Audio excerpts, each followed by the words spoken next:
Bonjour, c'est Lexi et aujourd'hui avec Urbania, on va détricoter des arguments et des idées transphobes parfois très courantes pour créer un peu de dialogue juste et bienveillant autour des personnes trans.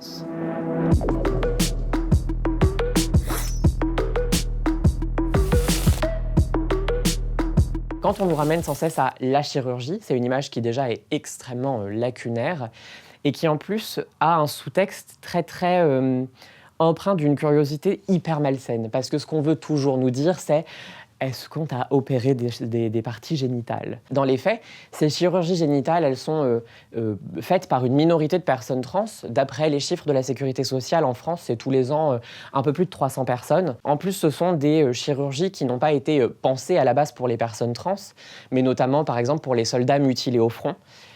C'est un peu la même chose avec les traitements hormonaux. À la base, ils ne sont pas du tout pensés pour les personnes trans. Donc, quand on parle de chirurgie trans, quand on parle de la chirurgie, c'est des expressions qui sont très fausses.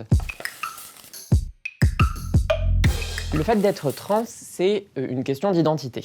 C'est un rapport de soi à soi. Et de fait, ça implique, au fond, seulement nous. Néanmoins, le fait qu'on appartienne à une minorité sociale, et qu'il existe une inégalité des droits entre les personnes trans et les personnes cis, ça nécessite que le sujet devienne social, que le sujet devienne politique et qu'on en discute. Parce qu'aussi, des personnes trans meurent encore parce qu'elles sont trans.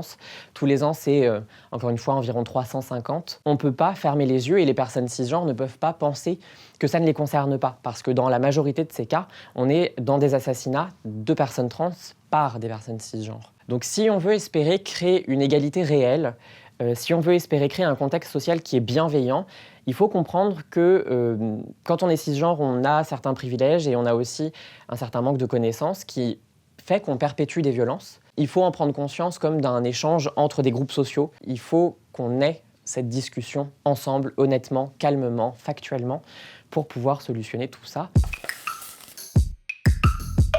Alors là, c'est vraiment de la curiosité, mais juste à 1000%. Encore une fois, ça renseigne de rien à part de cette volonté de voir un changement spectaculaire. Dans la tête des personnes cisgenres, souvent, ça confirme le truc de « Ouah, t'es vraiment devenu une femme » ou « T'es vraiment devenu un homme ». Alors qu'en fait, on a juste pris conscience qu'on était un homme, une femme ou une personne non-binaire. Il ne faut pas respecter une personne trans parce qu'elle correspond à ce que vous attendez de la masculinité ou de la féminité. C'est extrêmement violent. Demander des photos, c'est un peu, encore une fois, nous ramener à cette identité, soit en sous-entendant qu'on veut nous voir comme on était vraiment, en sous-entendant que voilà, être trans, c'est un peu un choix, c'est un peu une question de caprice, soit voilà, pour nous valider. On n'a pas besoin de ça. Par contre, on a besoin de respect dans notre identité fondamentale. Les transidentités, il y en a toujours eu sur tous les continents et à toutes les époques. On pourrait en citer par exemple dans plusieurs cultures natives américaines, au Mexique, en Indonésie, en Thaïlande. C'est vraiment une réalité humaine qui a toujours existé, mais qui a toujours existé comme une minorité dans les sociétés dans lesquelles elle s'intégrait. En Europe, en Occident plus généralement, c'est vrai que ce rapport de force, il est encore plus déséquilibré. Dans les faits, même dans notre société occidentale, des présences trans dans l'histoire avec un grand H, on peut en trouver. Par exemple, au XIVe siècle à Londres, il y a eu un procès, celui d'une femme trans qui était travailleuse du sexe. Elle n'a pas été traînée en justice parce qu'elle était trans, mais parce que, au cours de son activité professionnelle, elle a sodomisé un de ses clients et qu'à cette époque, au Moyen-Âge, la sodomie est punie par la loi. Et ça prouve que, en fait, notre présence, qu'on présente souvent comme une nouveauté, une mode, une tendance, elle a toujours existé. Ah. Le fait d'être trans, c'est qui on est. On est une femme, on est un homme, on est non-binaire. Exactement comme les personnes cis, il y a des hommes, il y a des femmes. Les personnes cisgenres sont attirées par certaines personnes indépendamment de leur identité de genre. C'est bien pour ça qu'il y a des lesbiennes, des personnes bi, des personnes pan, des personnes hétéros. Ça fonctionne exactement de la même façon pour nous.